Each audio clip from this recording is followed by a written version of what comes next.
नमस्कार साथियों, मैं सोमनाथ मंडल अपने YouTube channel quick education hub में आपका पुनः स्वागत करता हूं। आज आपको दीक्षा में JHTPT इंटरमीडिएट कोर्स का जो दूसरा भाग है उसमें कुछ गतिविधि जो बाकी थी उसे मैं कराने का प्रयास कर रहा हूं। तो यदि मेरे चैनल में आप नए हैं तो चैनल को सब्सक्राइब करें और दिए गए बेल आइकन को क्लिक करें, जिससे मेरे हर नए वीडियो का नोटिफिकेशन आपके मोबाइल पर तुरंत आ सके। तो चलें आज के इस TPT इंटरमीडिएट पार्ट 2 के वीडियो पर। तो आइए इस इंटरमीडिएट TPT भाग 2 में जो पहला आकलन है वह है भाग कुछ नियम का आकलन। उसे देखते हैं और समझते हैं।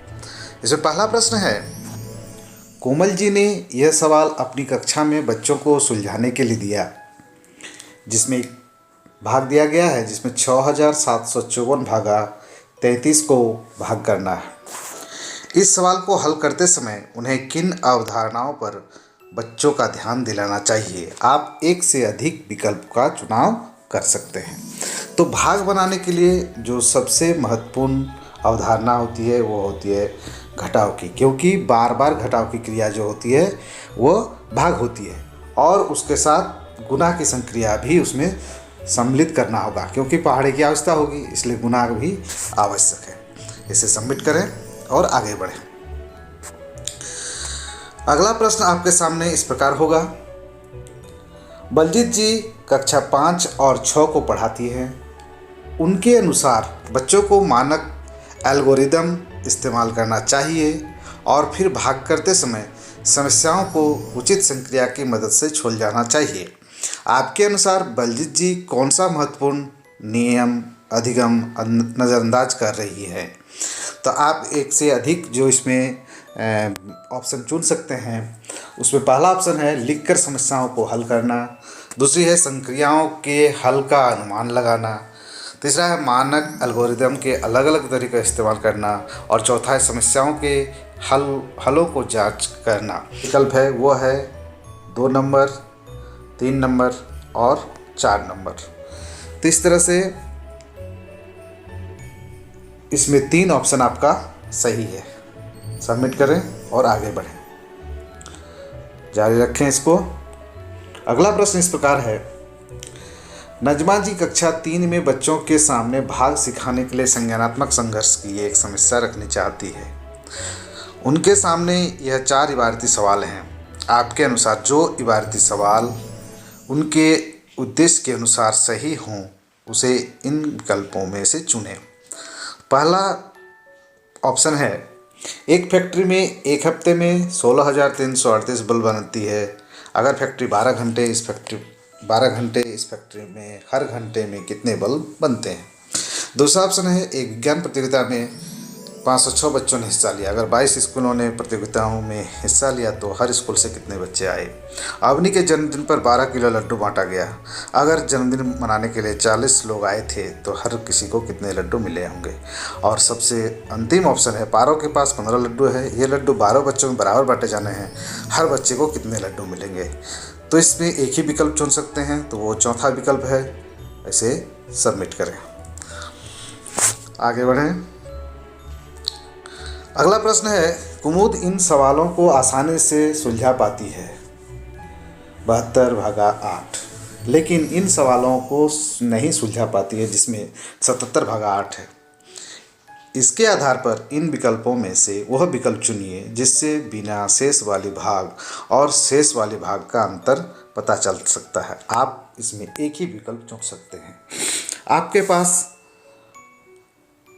जो ऑप्शन है वह है, भाग की जाने वाली संख्याओं को अलग होती है, संख्या को भाग करने की प्रक्रिया अलग होती है, गुणन तथ्यों का इस्तेमाल होता है, दोनों में हल लिखने की प्रक्रिया होती है। तो इसमें जो होता है वो होता है गुणन तथ्यों का इस्तेमाल होता है।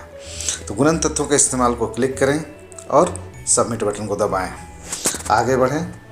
अगला प्रश्न होगा, अंकिता 9 से भाग करने का विभाज्यता नियम जानती है। आपके अनुसार यह नियम उसकी किस तरह की समस्याओं को सुलझाने में मदद करेगा? बच्चों के लिए विभाज्यता के नियम को जानना क्यों जरूरी है? आप एक से अधिक विकल्प चुन सकते हैं।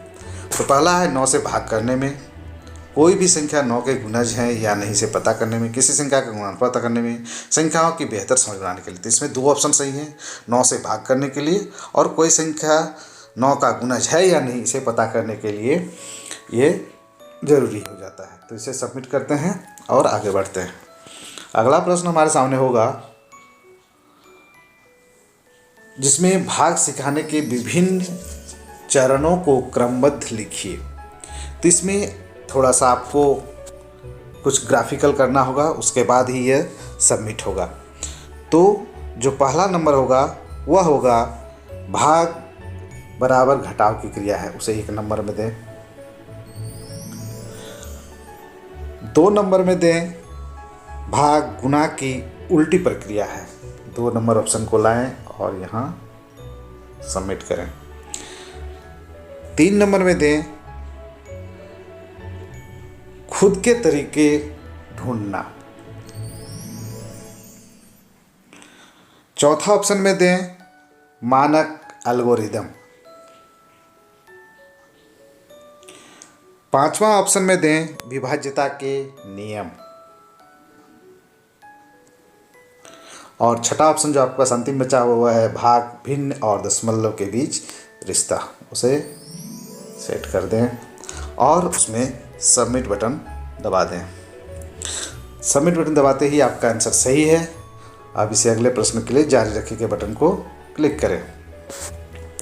प्रश्न 7वां इस प्रकार है, विभाज्यता नियम सिखाते समय आप सबसे पहले इनमें कौन से तरीके का इस्तेमाल करेंगे? आप एक ही विकल्प चुन सकते हैं।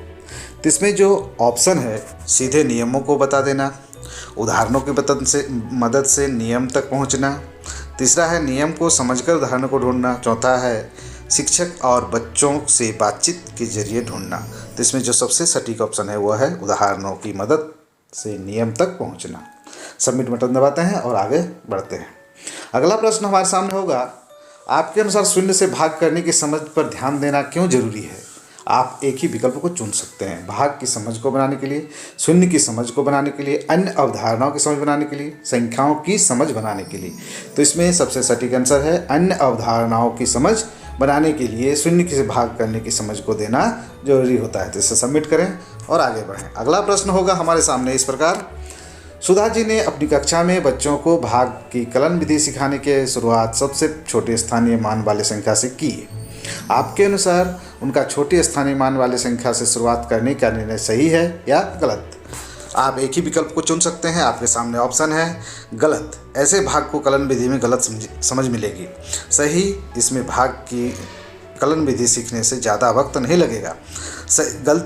गलत, क्योंकि छोटे संख्याओं से बच्चों को कलन विधि समझाने से उलझन उत्पन्न होगी। सही, इससे कलन विधि करने से बच्चों को खुद के तरीकों को समझने का मौका मिलेगा। ये चौथा ऑप्शन सही है और इसे हम सबमिट बटन दबाते हैं और आगे बढ़ते हैं। चलिए अगले प्रश्न की ओर। किसी समस्या को सुलझाने के लिए बच्चों के सामने संक्रियाओं के किस सही क्रम को रखा जाना चाहिए? आप एक ही विकल्प को चुन सकते हैं। भाग गुना जोड़ घटा, जोड़ घटा गुना भाग, जोड़ गुना घटा भाग, समस्या के अनुसार संक्रियाओं का क्रम होना।